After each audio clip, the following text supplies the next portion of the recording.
We're really happy to have you here. This is our second event at CES, and we're going to be doing more. We'll be doing something with the upfronts in around, I think it's March or April, and that is likely to be at the NASDAQ, so we invite you all to come in New York. I'm just really happy that you're all here, and most of you believe in NYIAX, and let's make this a stellar year for us. Thank you. Thank you, the panel. Awesome. So want to thank again NYIAX and Lana for putting together this panel. Thank you all for attending.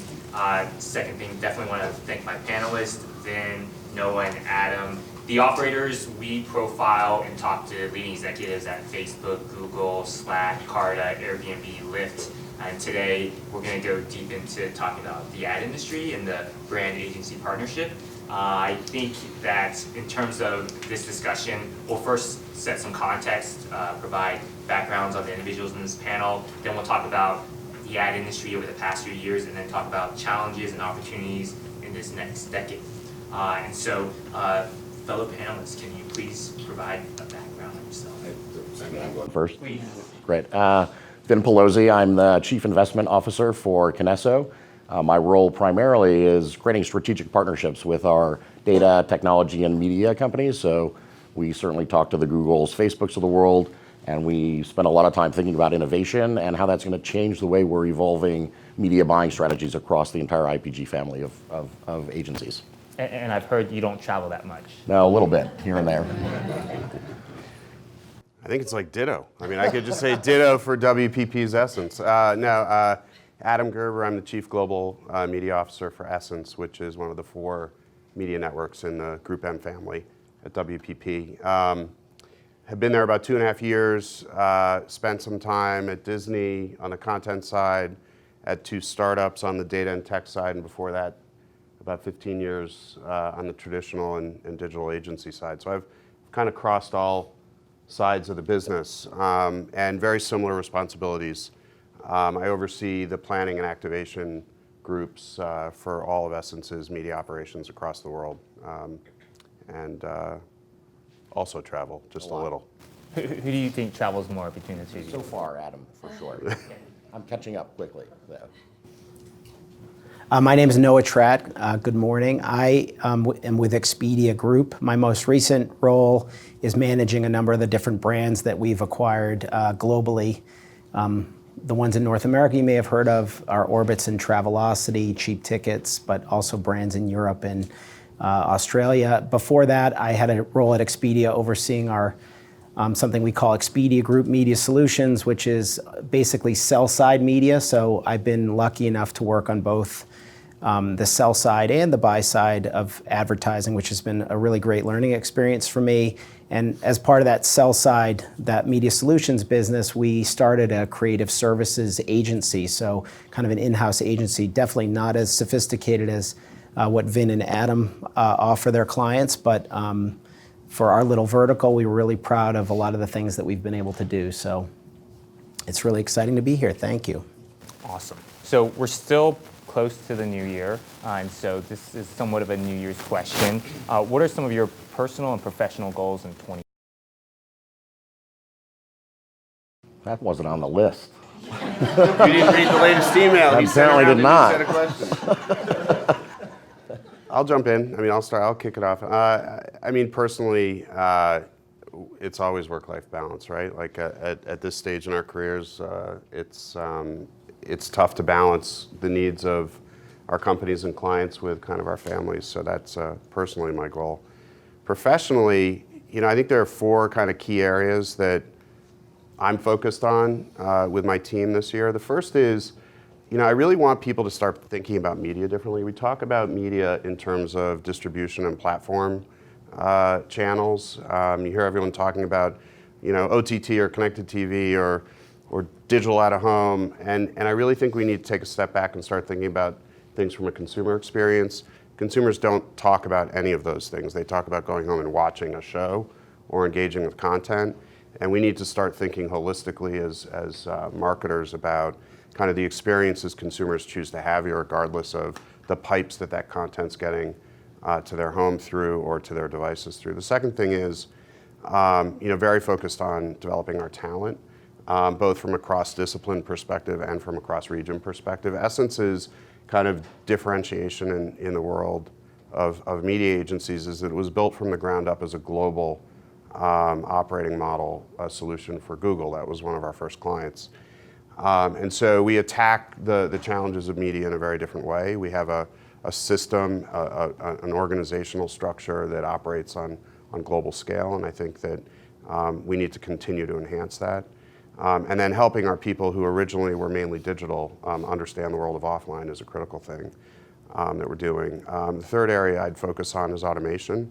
We're going through massive change. Our industry is only going to work, like as you know, and probably as you see with the partners that you work with, agencies are under a tremendous amount of stress from a compensation perspective and a resource management perspective.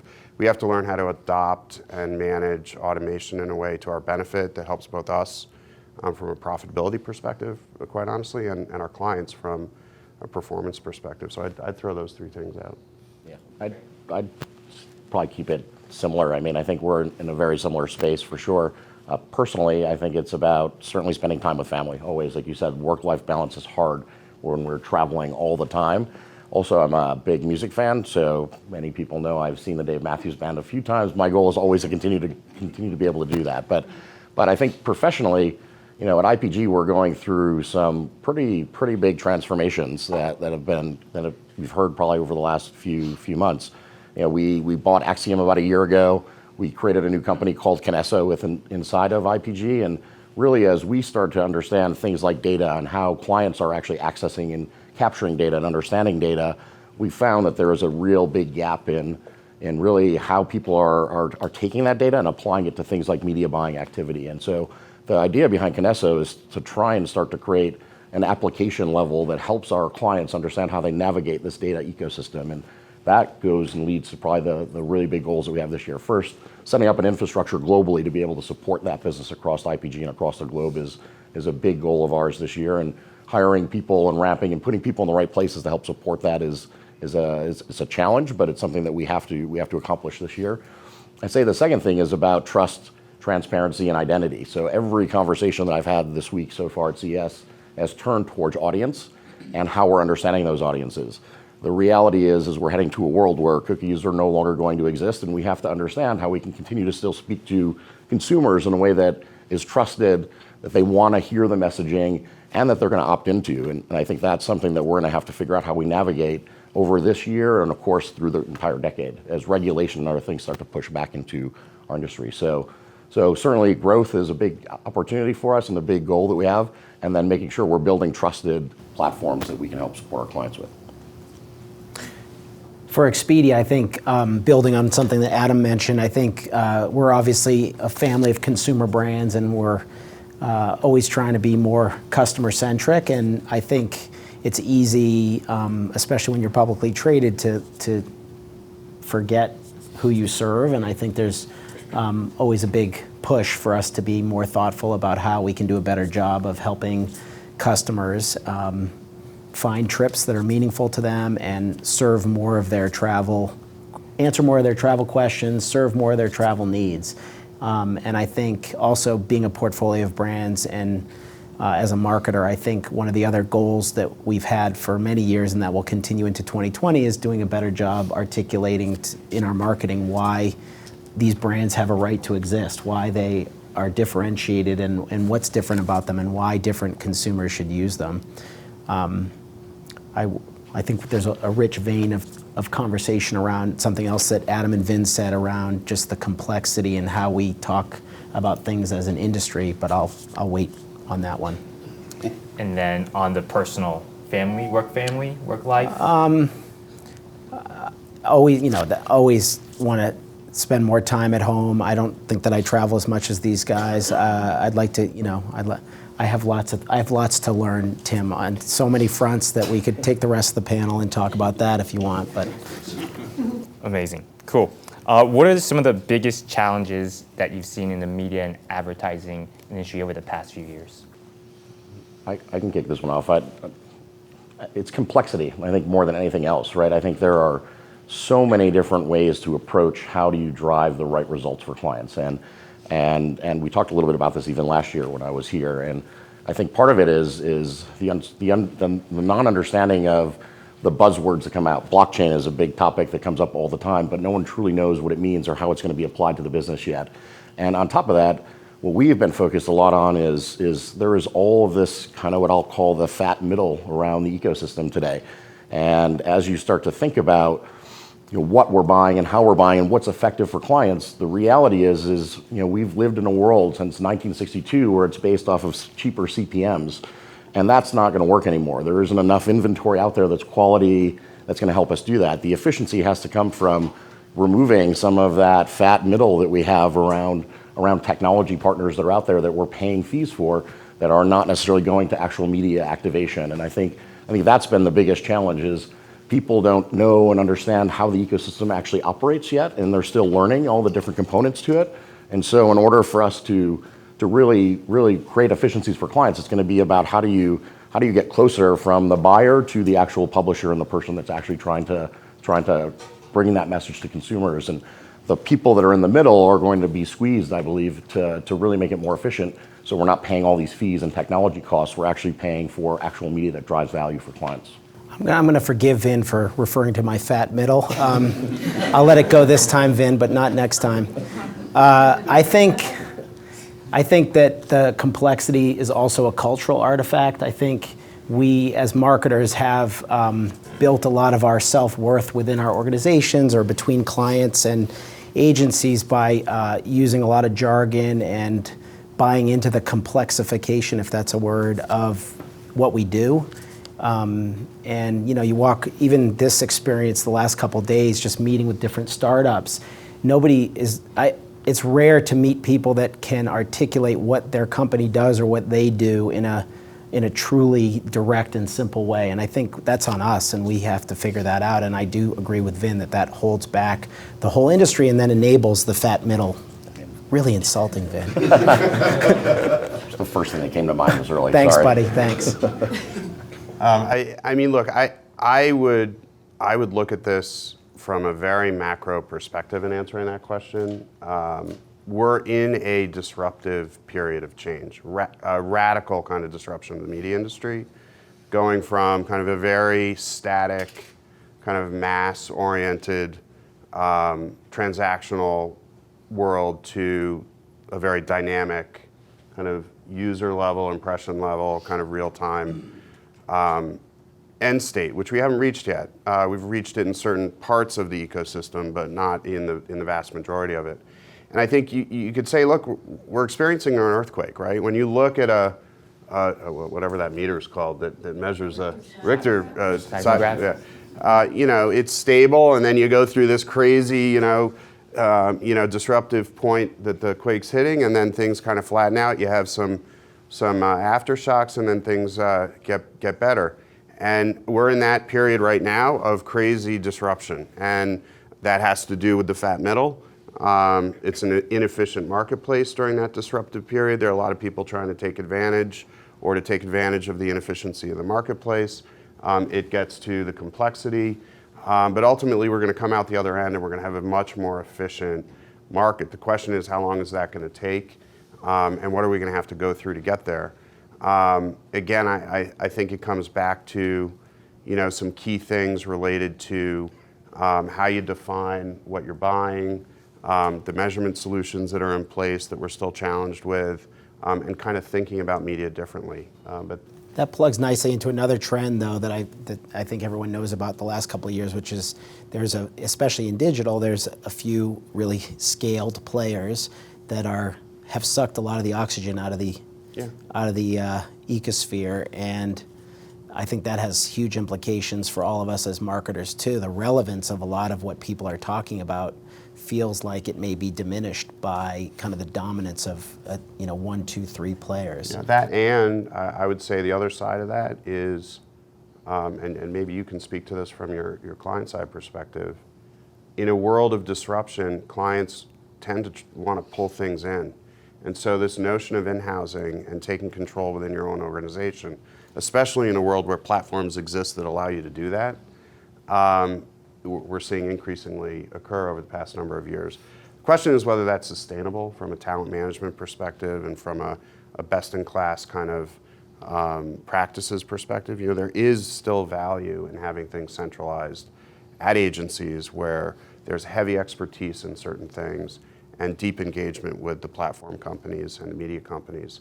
And when you distribute that out to 100 or 200 or 500 companies, my question is whether that really still maintains leverage and advantage for the client side. Yeah, I'd agree. I think the part of this is education to the client, right? And the clients are not, by any means, not at fault in all of this either. I think they've had antiquated ways of measuring success of their advertising campaigns for quite some time now, and they have to evolve either to understand how these practices truly work. I do think that in-housing is actually a good thing for all of us because it actually allows clients to truly see how complicated this ecosystem really is and the amount of resource and time and effort and knowledge and expertise that has to go into all of this. And I think there's this thought in the world that you just press a button in this world today and everything kind of works for you. That's really not true. People don't see what's actually happening behind the scenes, and it's going to take some time for clients to understand that. In-housing, I think, is a good thing for them to start to see the complexities that we're talking about and the challenges that we're faced with. And then that will help the agencies really help redefine where their role is in all of this. And where I see us all heading, and part of the goals that we're trying to prove at Kinesso is, I think agencies become much more system integrators. We're going to help them understand how to use technology to actually make their buying more effective for them. And that's where I think this all will end up in the long run. You said, Adam, before we talk about in-housing, you talked a little bit about how a lot of the earthquake is driven towards smaller and smaller, more discrete audiences, and I totally agree with you. But one interesting observation over the last couple of years, at least in the travel industry, is that there's a simultaneous push for scale and for broad reach media. And I don't think even though broadcast TV may be diminishing in terms of the number of hours consumed, I think it's a macro trend that more and more brands are buying broad reach media, and so at the same time you're identifying more and more discrete audiences and investing in all this tech to do that more effectively. You also see pushes to buy broadcast media, and it has not, despite speculation for a decade that broadcast media was dead.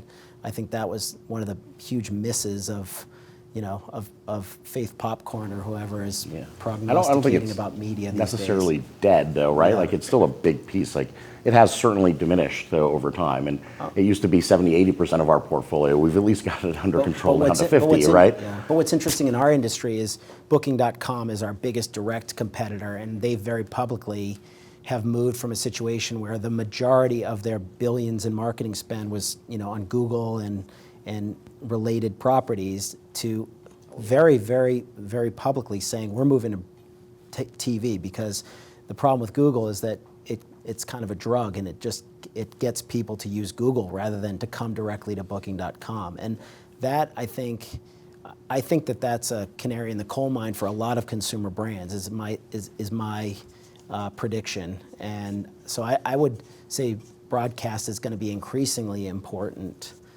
going forward, even if it's diminishing in terms of audience and hours consumed. By diminishing, I'm talking pure linear, right? The old-fashioned way of watching a TV show in prime time and seeing an ad for it.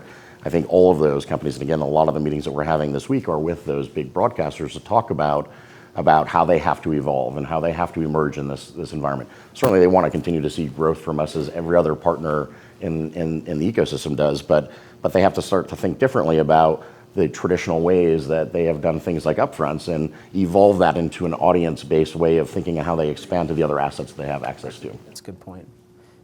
Can we keep going with this? Yes, please. On the in-house, well, you're the moderator, Tim, and I trust you. You haven't called me, referred to my fat middle, so we're still on good terms. On the in-housing conversation, Expedia Group owns a brand called Trivago, which We all know Trivago. have you heard of Trivago? Speaking of broadcast media. And Trivago has, when we acquired them, and has continued to have an in-house creative effort, which is interesting because a lot of in-housing is about planning or buying or whatever, and these guys have been doing in-house creative, and would ascribe a lot of their success as a business to their full ownership of in-house creative. And the reason that they ascribe that is that they're able to basically do really fast twitch iterations of their creative, much faster than they believe they can get from an agency relationship. And they're able to do multivariate testing because of that. They can spit out 3 versions of a commercial, broadcast them all at the same time, and get a relative sense of which one's performing better, and then optimize that one. And at least their perspective is that that's something that is much better kept in-house. Yeah, I mean, I think the in-housing trend is going to be interesting because it's going to redefine, I think you made the point, what the agency's role is in their relationship with the client. There are absolutely things that sit on the client side in today's world that make more sense on the client side because they are more directly connected to transactional data or in-house systems that allow customization, especially for e-commerce or direct-to-consumer. I think the agencies become, to your point about system integration, about, we're going to end up in a world potentially where we have a number of walled gardens. Understanding how to work across those walled gardens in a strategic way is going to be something I think the agencies are going to help solve.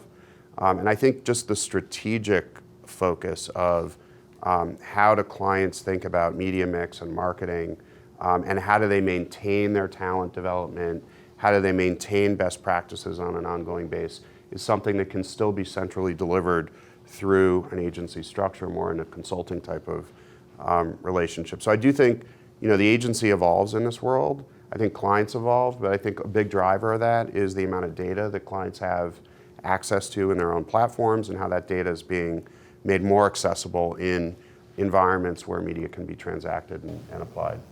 And the math behind all of it, right? Yeah. I think that's where things get lost is, technology isn't just, again, off the shelf, you buy a piece of technology and it works. There's actually a lot of math and analytics and data science that goes into all of this. And I think one of the things we want to talk about is talent, but I think that's what's transforming in our industry is the people that we need to actually deliver on these types of things is very different than when it was 10 years ago. So relationships and conversations will always continue to happen as they always have in our world. However, you need to bring real data-driven thinking and analytics behind what drives real response and real opportunity for clients back into that conversation. And so the type of people that you have that can have that conversation or understand the analytics behind the data to prove the value of what you're doing for a client is transforming at the same time.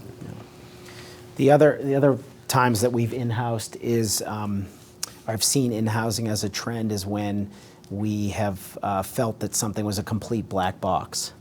And I think especially when it comes to audience building and figuring out what audiences really perform and how to take advantage of some of the new audience-driven opportunities in marketing, a lot of the vendors that are out there, and this is not a comment on agencies, it's a comment on vendors, they operate completely in the dark and they don't share, and that's where a lot of the trust issues have come from, number one. But I would take it a step further and say that for a company like us, we believe that information or that perspective or that understanding is something we need to understand strategically. We can't allow a third party to be the expert on that. We have to do it if we're going to be survivors in the earthquake that's going on. Very valid point, and honestly, part of the reason why we spent the money to purchase a company like Acxiom, and we do believe that transparency of the audience and how do you understand the audience is the future for all of us.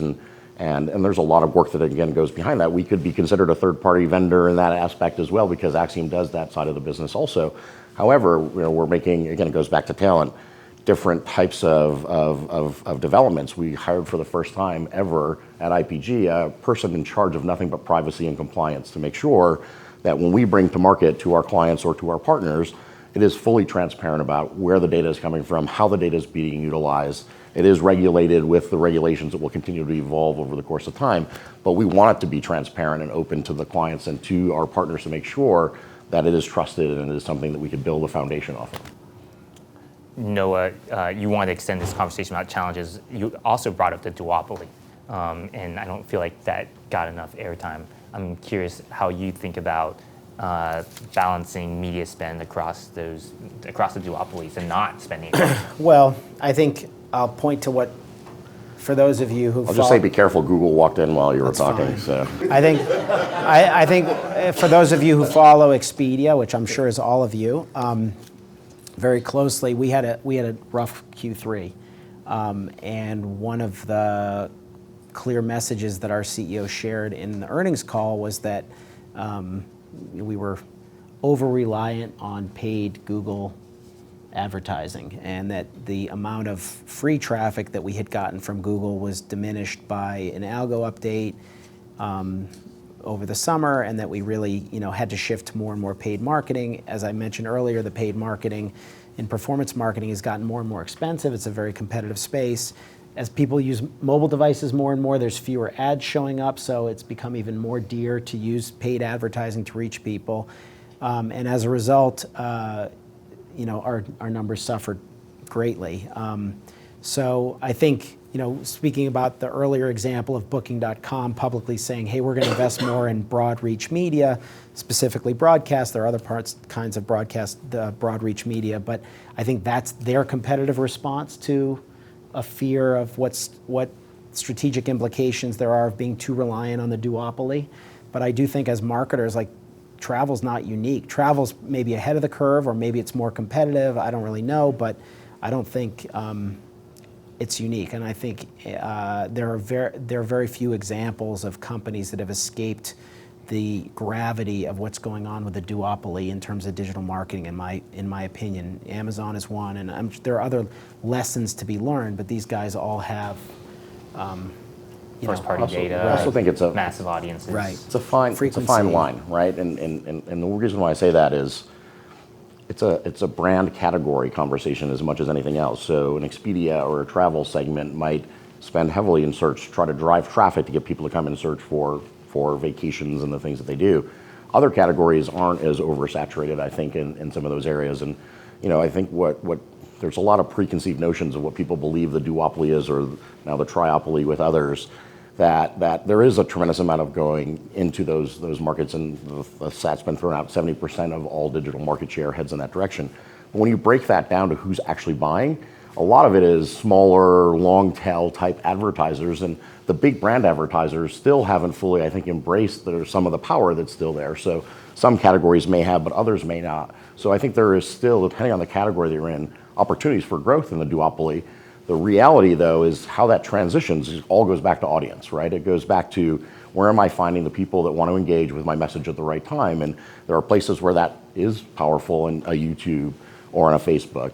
There are times where we do have to move some of that from those places and other places. So knowing the math and the understanding behind that is... Yeah, I couldn't agree more, but what I would say is that what's interesting about buying an advertisement on Young Sheldon doesn't get people to watch more Young Sheldon. Buying an ad on Google, I think, reinforces the behavior of using Google. So you're effectively paying to build the duopoly when you buy an ad with one of these folks, unless you have a pretty compelling strategy to drive direct behavior after you acquire the customer. And I think that piece is lacking in a lot of companies' strategies, right. And that's a place where agencies can help in a big way, I think. Well, I think that's where Adam was going, right? Our ability to connect the dots across these walled gardens. And the reality is there are more and more coming at us every day. So as you move deeper into linear and television, they're all building another walled garden. And our ability, again, it goes back to understanding of that audience and what drives the outcome that you're looking for. To do that, you have to understand that audience across all of those things. Where we get challenged, again, is going back to people in-housing, thinking that it's one platform that does all of that. It's not. It's a combination of things to make that work and happen.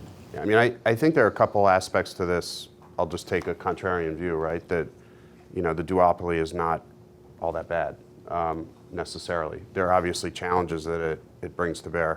But let's remember that 40 years ago, 50 years ago, there was a triopoly in television. I mean, there were 3 networks that delivered basically all television advertising. And we basically have a triopoly now between Amazon, Facebook, and Google in the digital space. It's good to have competition. I mean, if I had a monopoly, I'd be very concerned. But having 2 or 3 strong competitors who are keeping each other honest, innovating, developing, and providing new solutions and giving me outlets to challenge the marketplace, I think is a good thing. The walled garden aspect does create challenges, but I would also argue that having consolidation across 2 or 3 in a world where walled gardens are going to exist is actually better than having 10, because managing across 10 walled gardens is going to be a hell of a lot more difficult than managing across 3. The advantage that the scale of those platforms brings to the table in terms of making your investments efficient, managing frequency, optimizing against particular metrics is absolutely an advantage. So I do think that there are benefits that come from the aggregated scale. I think your point about how do marketers think about the paid components of those platforms relative to the organic, and I also think that the added extent to that is how do you think about that in relation to the rest of your media mix and how it contributes to the lower funnel actions that are taking place on those platforms is really critical. I don't think marketers think enough about the upper funnel awareness building initiatives, and I think that's why you see someone like Booking.com moving into television, because they've realized that they've saturated their growth on platform. They need to focus on long-term brand building and engaging the consumer in ways that has them try but also become loyal, and to establish kind of a longer-term benefit. In a way, kind of Google and any kind of performance-driven media is kind of like the old world of couponing in my mind, right? You can drive switching and trial at store with a price discount all the time, right? But are you going to capture that user on an ongoing basis? No, they're just going to look for the next discount or the next great opportunity to save. That's a different marketing strategy than building long-term value and brand. And I think you have to do both to succeed. Well, if we gave the duopoly folks the microphone, which we're not going to do, I think they would argue that you can do brand building through, Facebook and Google as well, and that's a big, push for those guys as salespeople, because their performance marketing business is not growing as robustly as it was, and so they are trying to figure out how do we tell a compelling story about brand building through our outlets, and I do think that that's probably, there is an opportunity there again potentially, but I think that investment in, I guess my statement about the duopoly was not value driven, like good or bad or whatever. That's way above my pay rank, but I would say that strategically I agree with you that it makes no sense to invest in those unless you understand how it fits with your media mix and how it fits with your customer, the behaviors that you're trying to inspire with consumers. So talking about the duopoly, we also talked about broadcast TV. We haven't talked about all the other advertising that Vin and Adam do, out of home, podcast, print. How do you all think about that, even though that is legacy media? It feels like over the past few years We're moving digital, I think. that there's still a lot of traction and maybe perhaps a swing back towards those channels. I mean, we've seen growth in audio, certainly, right? I think things are heading that direction. Podcasting is becoming extremely important to people. I think the way that we're trying to think about this again, and this goes back to how do you solve for the duopoly, the television component, it really, again, in our mind, and I keep saying this over and over again, and I sound like a broken record, but it's audience, right? Like it's how do you look at where those consumers are and how do you message to them at the right time when they're engaged in those different formats? And I don't know that we've solved all of that yet. We're heading towards a world where we don't want to think about things in channels anymore. I think those channels have built silos around how you spend and what your media mix model looks like, and it's not necessarily the appropriate approach. It's about where people are spending time and how do you engage with them in those times. So we're thinking a lot about how do you get to a channelless world, and you just think about how do you engage with those audiences no matter where the format is or where they are. It could be a billboard in Times Square, it could be something else, but you have to be able to prove that there is a return on that investment for I think that's the core point, which is that the duopoly have a much, maybe because of their scale and because we've worked through the hiccups, it's a lot simpler to prove that they work or don't, that a given campaign works or doesn't work, or a given ad placement or bid or whatever. I think Better measurements. Yeah, and I think ultimately, at least in an e-commerce situation, a lot of the out of home and print and even podcasts are a lot harder to measure, and they're at smaller scales. Generally, there's no way I'm not aware of any way to buy podcast advertising at scale, at least the kind of scale that we can get buying Google search engine marketing. So for us, we're interested in it, we kick the tires on it, we make investments in it, we're intrigued by it, but ultimately, I think it's being held back by the difficulty of measurement and the lack of scale. I mean, I would just throw out, like, there are very few places where you're going to get the scale of Google or Facebook. I do think that there are lots of, I mean, podcasting and audio, I think, is going through a massive resurgence. To me, it's kind of where people spend their personal time these days when they're out of home. YouTube, TikTok. Well, no, I would argue podcasting and audio solutions. You walk around New York and everyone's got their earbuds in and they're listening to Spotify. There's an opportunity. There's something there with regards to reaching consumers who are time constrained, who are kind of moved into the digital on-demand world, that I think is an opportunity. But I would caution, against, yes, digital is very measurable in a direct kind of last touch kind of way. But there is massive impact that offline media has on search performance that marketers have not figured out how to factor into their calculus of, what's the right bid strategy and kind of where should the credit be given. And I think there's a lot of work that still needs to be done in that space, and to understand how, even if you incorporate podcasting, not at the scale that Google delivers, it does deliver a subsegment of your audience in a way that no other channel does, and contributes to performance of the lower funnel platforms. And I think the thing you always have to remember is that a marketer's success is the combination of all the things they're doing, not one individual silo at a time. And we've got to figure out how to marry that stuff together and understand how all the different channels impact each other and drive performance on the whole. I know my ads are working, I just don't know which ones. Well, I hate to say that's part of it, but I think there's a tier of how you have to look at a campaign, right? Of course, and I do think there are we've done some really interesting, speaking of Vic's point earlier about people and the skill sets, we have a lot of data scientists on the team now, and we've worked with our agencies to come up with ways to measure the incrementality of things that are really interesting, to even things that on their face are not measurable at all in an e-commerce setting. But I think, at least culturally, Expedia Group is super quantitative, and so maybe this is to our detriment at times when it comes to things that are harder to measure. But I think that has biased us towards things with supreme measurability, like the duopoly. And there are other examples, obviously, like programmatic advertising in general. But I do think that will.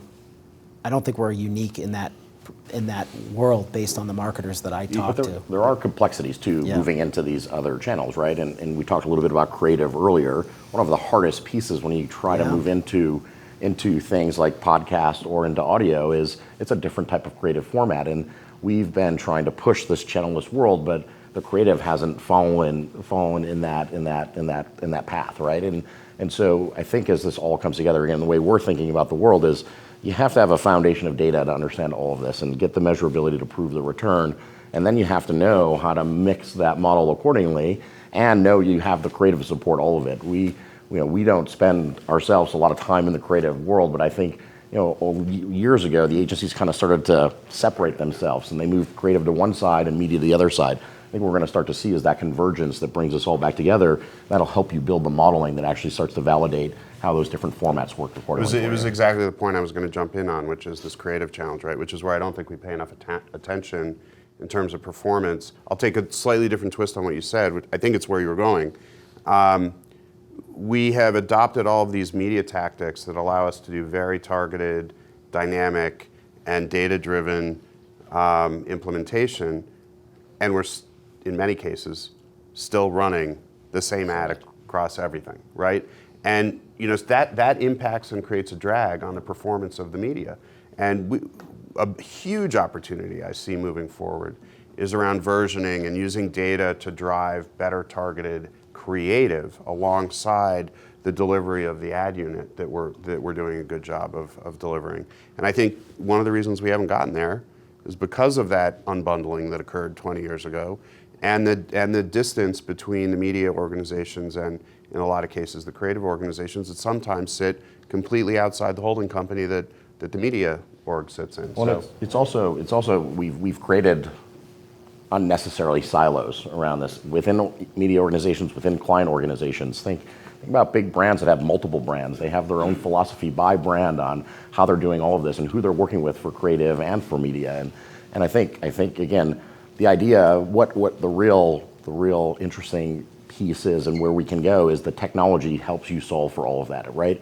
It breaks down those silos. It allows you to think more holistically across all things and then brings it all back together in a way that tells you that real story about where you need to be spending those dollars, where you need creative adjustments. And so we're certainly not there yet. I think we've been talking a lot this week about 2020, the first year of this decade, is about constructing the ecosystem, the infrastructure to help support this idea of audience across all channels. And then on top of that, we'll start to get to the levels that we need to as we go through the decade to really bring effective media buying back to our clients. So we talked about some opportunities in the future of media in regards to convergence of creatives and media buying, audio. What are other opportunities, and also what do you see as the future of media buying for the next year or maybe decade? I think identity is the first thing that is a big. So the hard part, right? Especially again, from someone has coming a to just purchase company, X. yeah. Yes. But it goes beyond us, right? Like, so certainly everyone has their own graph now, and everyone knows the people that they know, and clients have CRM data, publishers have their own data on how they engage with consumers.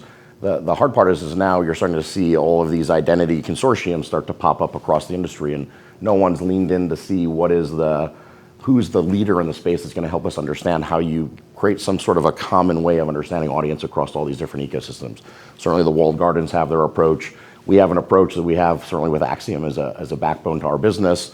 Publishers are starting to create their own approach, but there's no common connector between all these things. And when we start talking about things of how do you manage across channel and across all these walled gardens, we need something that actually comes to market that helps us understand how we identify and work in that space a little bit more clearly, maybe with a little bit more regulation, but certainly, again, trusted and transparent to people so they understand how it's operating. 2 points on that, Vin. One is you said around regulation, GPDR, COPA, and the new California laws, I think will really impact those businesses. But I also think it ties in neatly with your point around system integrators, having to integrate the data, first-party data across multiple platforms and places. I agree 100%. It's why we're heading in the direction I think we're trying to head. But it's hard, right? And regulation is only going to continue to be further pushed into our industry, and that's a challenge at times. It's also good for the industry at the same time to create some level of standards that we probably haven't had for some time. The hard part is it's getting the right people in the room to have that conversation, and I think there are a lot of opportunities to start to, like, the consortium is a hard thing, but if you move away from the walled gardens, there are a lot of other really good quality publishers out there that have no idea how to understand audience. And if you can bring that group of people together to come to some level of standardization, you have a real powerful opportunity to actually find a new way of thinking about using those environments to drive benefits for their clients. Adam? I mean, I agree with everything that was just said. I think privacy is going to be a huge challenge over the next decade. I don't think it's just GDPR and CCPA that we're dealing with. Those are defined and have been kind of passed. They're actually not being implemented in any kind of systemic or clear way. There's lots of ambiguity around CCPA.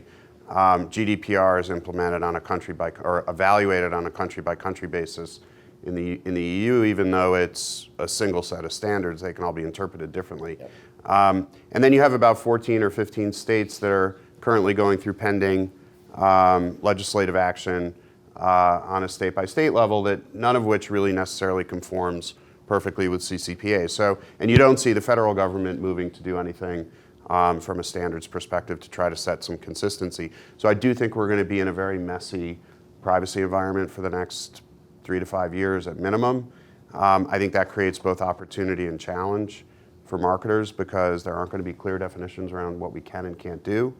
I think depending on who we have in the White House and who controls the legislative branches of government is going to drive to what degree government actually implements regulatory authority over those types of standards. So I just think it's going to be a very kind of messy world. But with that said, there are a lot of best practices that marketers can take to ensure that the things that they're doing with their customer data and the partners that they're working with in the supply chain are as best in class as possible in terms of understanding the privacy environment and adhering to them. I think that's going to be kind of the key focus that agencies play over the next time period to help clients understand where they should be, who they should be working with and how, and the watch outs they should have in relation to the black holes that still exist in the environment. I think the other big opportunity is around addressability. I think that kind of comes out of the identity kind of opportunity, but you're going to see rapid change in my mind, well, rapid in relation to how the industry's changed over the last 50 years. In the television space, I think you're starting to see the networks understand that they have to really operate in a different way. They have to enable national addressability in some form or fashion. There are a number of consortiums that are focused on trying to unlock that. How it's used by marketers will be interesting. There's still a lot of commercial and business components to that rolling out that I think have not been defined. But I do think 5 to 10 years from now, we're going to be in a very different world from a TV perspective. If broadcast television does not cut their ad load by 50% or more in the next 5 years, no one will be watching broadcast TV. So they have to figure out how to make a better, not no one, don't worry, John. The NFL will be fine. But scripted and entertainment-based content will no longer primarily be a linear experience. It will move to the SVOD services that are providing much better consumer experiences. That's not good news for marketers.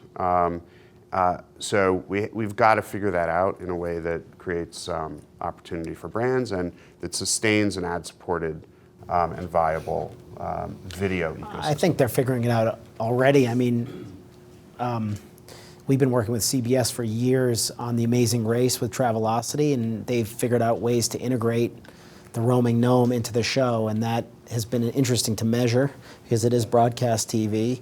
But that's been a great partnership for us, and at least the conversations we've had, there's a sense that there's a ton of appetite to do more of that.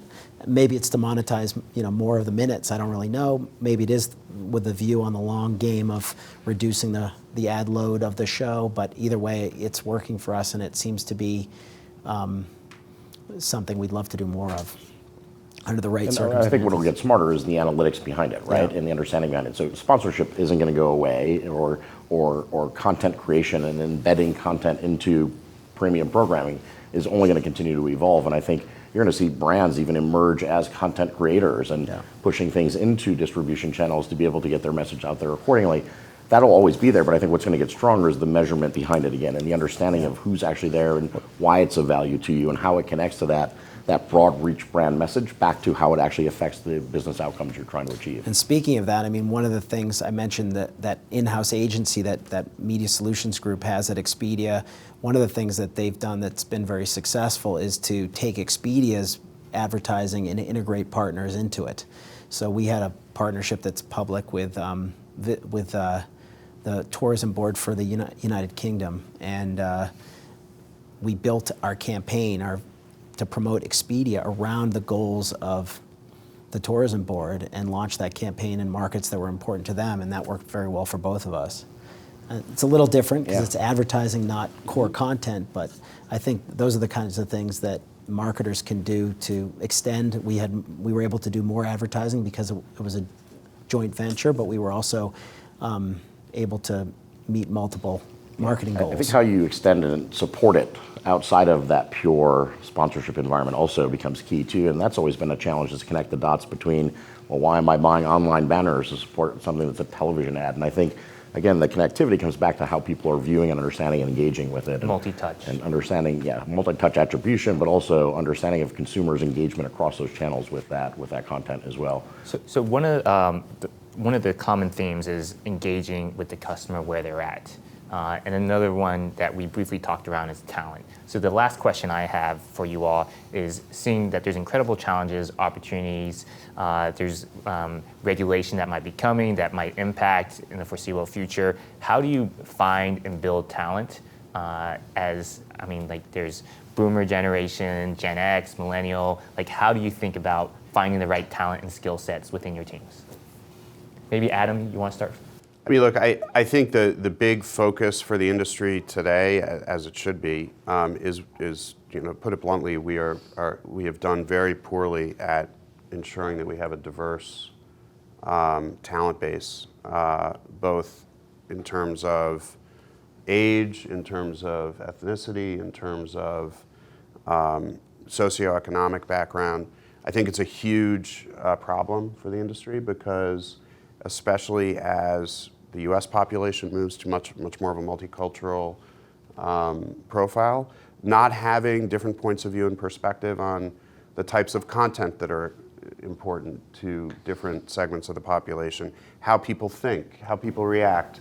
Creatives, looking like your customer. Exactly, is a huge disadvantage for us. I think a lot of times we think in our own kind of worlds and kind of how we've evolved, and we don't think about the things outside that. So I do think one of our priorities is diverse talent, but I also think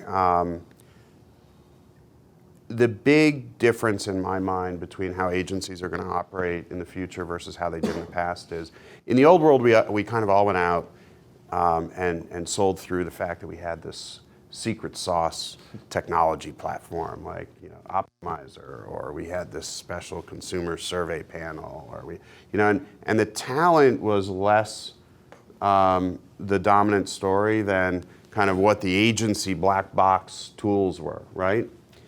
We're moving to a world where those tools are all going to be available on the open market off the shelf. Anyone will be able to license them. They may be able to inject different sets of data, pull different levers, but that's actually driven by having the best-in-class talent, the best data scientists, the best strategic thinkers, the best operators in terms of knowing and understanding how those platforms work. And so in my mind, the future story of the agency differentiation is around having the absolute best thinkers, strategic thinkers, and operators in the business who know how to leverage the platforms that anyone will have access to in the best way on behalf of their clients. And that's the critical thing to me. I need to find diverse talent, and I need to find the absolute best talent. I'd agree. Diversity has always been a challenge for everyone in the ecosystem, and something that we all have to.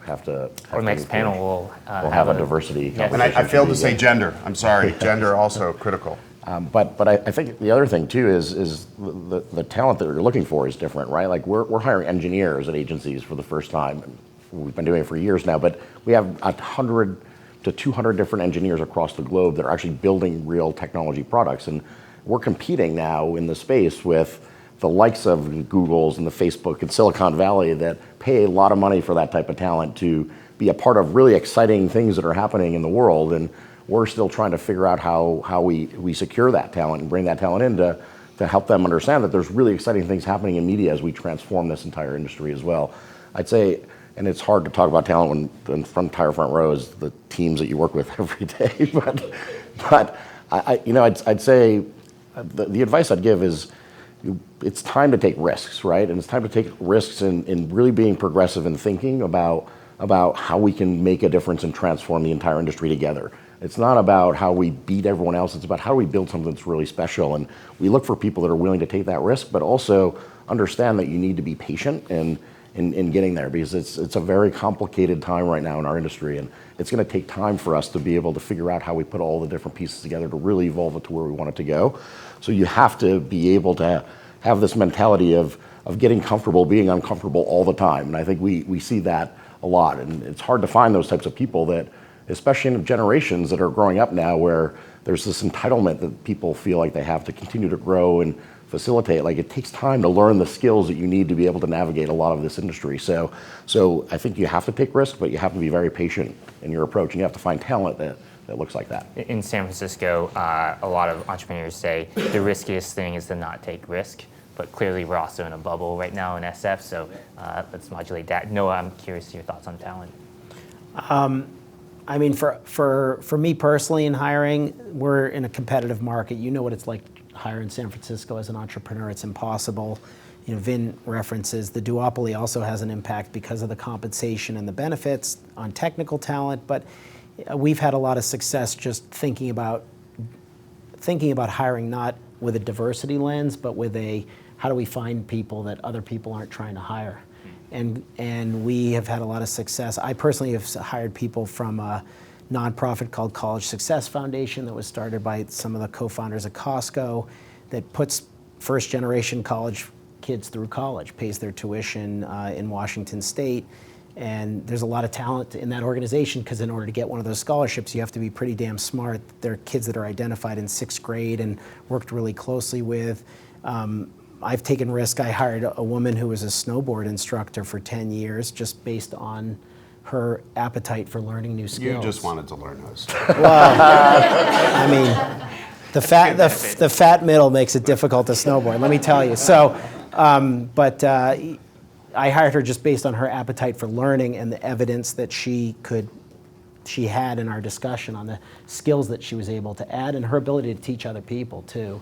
And I think, you know, going back to one of the opening comments that Adam made about just the earthquake that we're dealing with, how everything is just Politics. kind of nutty in terms of how much Media, is changing. tech, Everything. Our whole Disruption. foundation is really disruptive. You need people that are adaptive, that have the ability to pick up new skills and to teach other people new skills.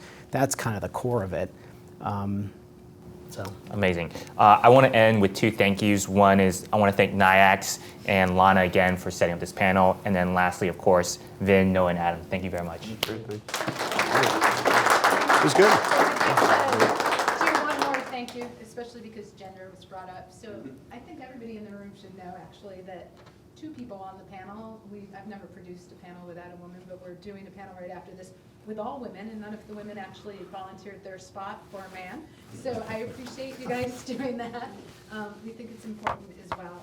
And I wondered, is there time for 1 or 2 questions? We had a few people. You're the boss. Do you guys? Couple questions, sure. Okay, just 1 or 2.